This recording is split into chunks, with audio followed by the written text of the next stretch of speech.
Imagine a world not unlike our own, yet fundamentally different. A world where the deep black veins of the earth remained undisturbed, their secrets of concentrated power forever hidden beneath layers of rock and time. A world where the ancient forest stood, never to be devoured by the insatiable maw of industry. What if, for all of humanity's yearning for progress, for mastery over its environment, we never stumbled upon the potent, fossilized remnants of forgotten suns, oil and coal? Would our story simply end, stifled by a perpetual pre-industrial twilight? Or would necessity, that most relentless of inventors, forge a path entirely unforeseen, leading to a civilization as complex, as vibrant, yet utterly alien to our understanding? This is the tale of that world, a timeline woven from the threads of ingenuity and an unwavering connection to the primal forces of nature. Without the concentrated energy of fossil fuels, the slow, laborious march of human progress would find itself rerouted, redirected by the very landscape itself. The spark of the scientific revolution, while still igniting, would find its applications constrained, its theories tested against the practical limits of readily available power. The grand narratives of empire, once fueled by the relentless engines of coal-fired ships and factories, would shift dramatically. The Industrial Revolution, as we know it, would never dawn. There would be no frantic scramble for coal seams, no sooty skies over Manchester or Pittsburgh. Instead, human ingenuity would turn its gaze outwards to the inexhaustible yet diffuse energies of wind and water. Great rivers, once merely conduits for trade, would become the beating hearts of emerging industrial centers. Cities would sprout not from mineral-rich earth, but from the banks of powerful waterways, their very existence tethered to the rhythmic thrum of colossal water wheels. These hydro-cities, sprawling along vast canal networks, would represent the pinnacle of early industrial might. The age of sail, far from being a precursor to the steam engine, would evolve into its most refined and dominant form. Ships crafted from sustainable, specially cultivated forests would grow larger, faster, and more efficient, their multi-masted designs pushing the boundaries of aerodynamic grace. Naval power would be defined by a nation's mastery of the winds, its ability to navigate the complex currents, and its access to shipbuilding materials. Global trade would be slower, more deliberate, but no less essential, carried across oceans by vast fleets of wind catchers. Wars, too, would bear a vastly different complexion.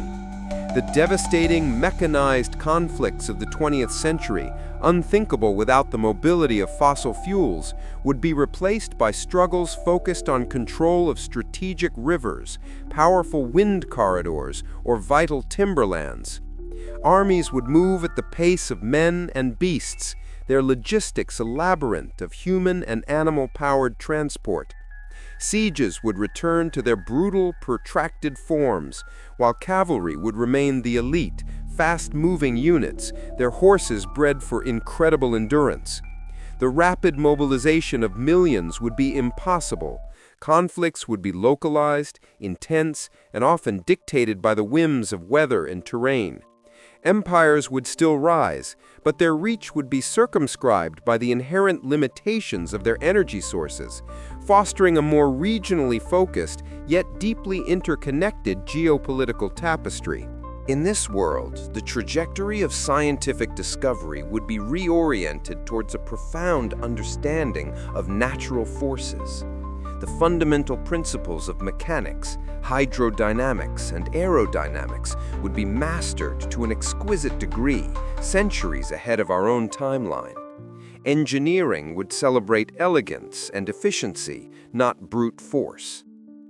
Absent would be the internal combustion engine, the jet turbine, the vast petrochemical industry that underpins so much of our modern material world.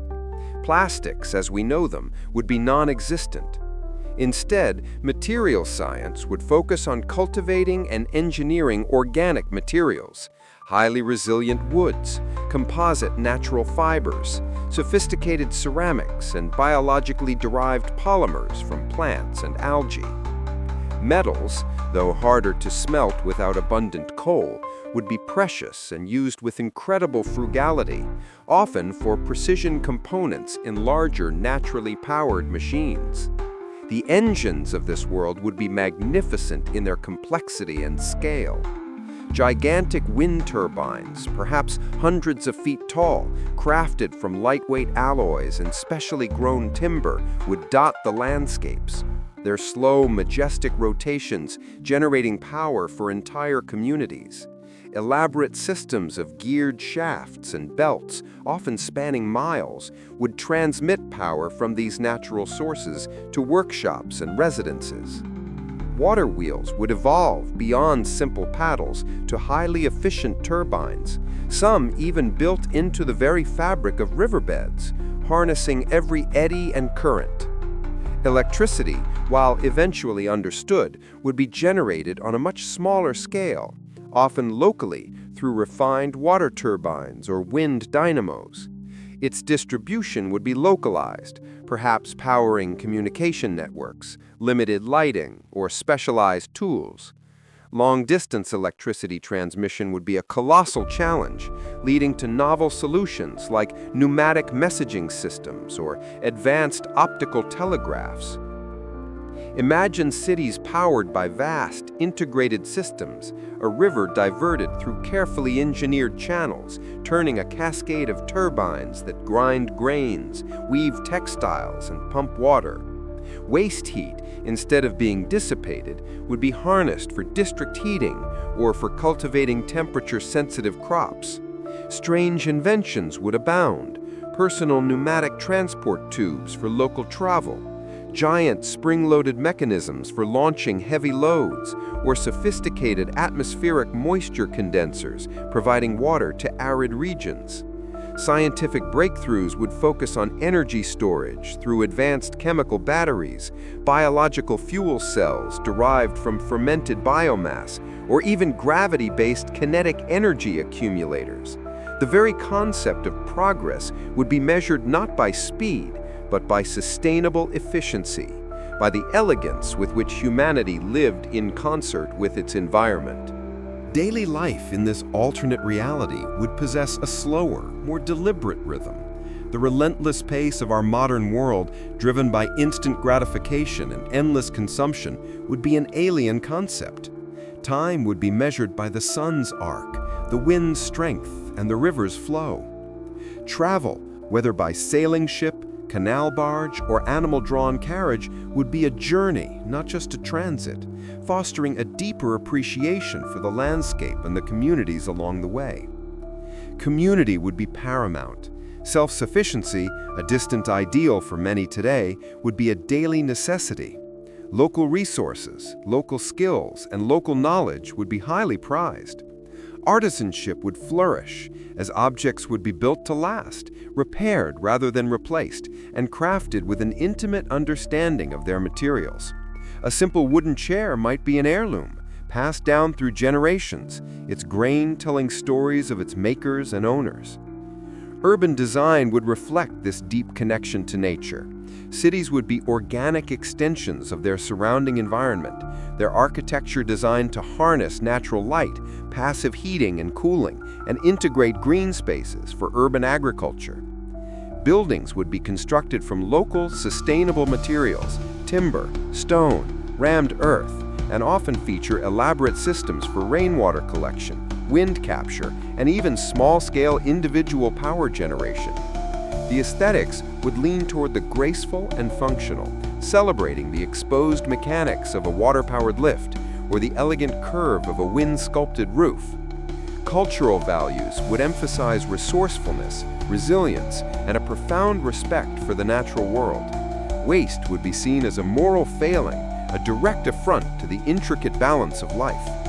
Festivals might celebrate the turning of the great water wheels after a heavy rain, or the arrival of strong, consistent winds, Language would evolve with new metaphors, like as steadfast as a river's pulse, or as unpredictable as the sky currents. Art would depict the majestic forces of nature, the intricate dance of gears and levers, the heroism of those who tame the elements with ingenuity rather than brute force. Stories would speak of legendary wind riders or hydro-engineers who unlocked new ways for humanity to thrive. There would be a pervasive quietness, a reduction in ambient noise, replaced by the symphony of nature and the gentle hum of well-maintained machinery. Even lighting would be different. Evenings would be illuminated by the soft glow of vegetable oil lamps, beeswax candles, or carefully husbanded bioluminescent algae, lending a more intimate, reflective quality to social gatherings. The global chessboard of power would be redrawn with an entirely different set of rules.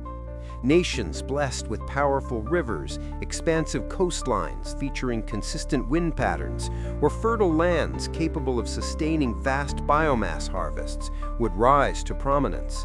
Control over these natural energy corridors would be the ultimate prize, leading to wind wars and water rights disputes that define regional conflicts. Coastal nations, with their strategic access to ocean currents and strong sea winds, would foster powerful maritime empires, their vast sailing fleets dominating trade routes. Inland powers, however, would be defined by their mastery of river systems, creating elaborate canal networks and hydro-industrial complexes that would be the envy of the world. Desert regions, in our timeline often home to oil wealth, would remain sparsely populated unless ingenious solutions for water and biomass could be developed, perhaps through massive atmospheric moisture collectors or advanced geothermal energy in volcanic zones. Economic systems would be localized and circular. Long-distance bulk trade would be limited by transport capabilities, fostering diverse, regionally specialized economies. Goods would be precious, their value derived from the labor and resources invested in their creation rather than from their mass production. Barter and local currencies backed by tangible goods or collective labor would be common. Global alliances might form around shared natural resources, defensive pacts to protect vital waterways, or cooperative efforts to develop new, diffuse energy technologies. Colonialism, if it persisted, would shift its focus from mineral extraction to securing vast tracts of land for sustainable timber, biomass cultivation, or strategic access to major river basins. The very concept of wealth would be redefined, not measured in barrels of oil or tons of coal, but in acres of productive land, cubic meters of flowing water, or the constant kinetic energy of the wind. A nation's power would be less about its capacity for explosive destruction and more about its long-term sustainable infrastructure, its ability to feed and power its people through elegant, enduring systems. The global map would be a mosaic of interconnected yet distinct ecoregions, each striving for energy autonomy and leveraging its unique natural advantages. In this alternative tapestry of history, the luminaries we celebrate might never have existed, or would have found their genius channeled in dramatically different directions. There would be no John D. Rockefeller amassing fortunes from oil, no Henry Ford revolutionizing transportation with the internal combustion engine. Instead, new figures would emerge, their names etched into the annals of this different world. We might speak of Eleanor Vance, the wind weaver, who perfected the design of the multi-directional, self-adjusting wind turbine, transforming desolate plains into vibrant energy hubs. Or Caelan Thorne, the river lord, whose intricate understanding of hydrodynamics led to the construction of vast, interlocking canal systems that irrigated entire continents and powered immense industrial complexes. These would be the visionaries, the engineers, the architects of this quiet revolution. Even figures like Napoleon Bonaparte, known for his relentless campaigns, would find their strategies reforged. Without steam power for rapid troop movement or gunpowder-intensive artillery, his brilliance would be applied to mastering animal logistics, developing advanced pneumatic siege weaponry, or perhaps pioneering the use of large, wind-powered land vehicles for supply trains across open plains. His legacy might be one of a tactical genius who understood the profound limitations and opportunities of natural forces in warfare. The great scientists would dedicate themselves not to atomic fission or petroleum chemistry, but to the deep secrets of organic chemistry, seeking more efficient ways to convert biomass into usable energy, or to understanding the subtle properties of magnetism for power generation. Imagine a Nikola Tesla who, instead of alternating current, became the master of atmospheric electricity capture, or who perfected gravity-powered kinetic energy storage devices. A Marie Curie whose focus shifted from radium to the incredible energy potential locked within bioluminescent organisms, or who unlocked secrets of cold fusion within organic compounds.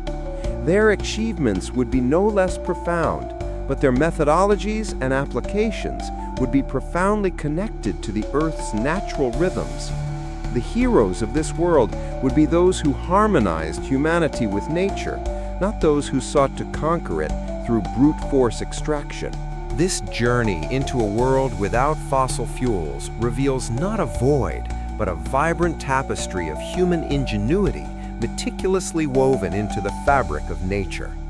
It is a world slower, perhaps, but also one deeply rooted, intimately connected to the powerful, visible forces that sustain all life. A world where the hum of the turbine replaces the roar of the engine, where the whisper of the wind is not background noise, but the very breath of industry. It forces us to ponder the fundamental questions of progress. Was our own path, paved with the black gold and black diamonds, the only one? Or did we, in our rush for speed and boundless energy, overlook an equally sophisticated, perhaps more sustainable future?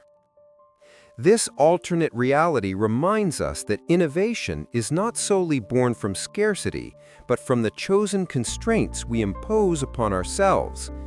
It speaks of a profound humility, a recognition that humanity is not separate from nature, but an intrinsic, interdependent part of its grand design. As the sun sets on this imagined world, casting long shadows from its graceful wind-sculpted structures, we are left with a lingering thought. What marvels might we have built?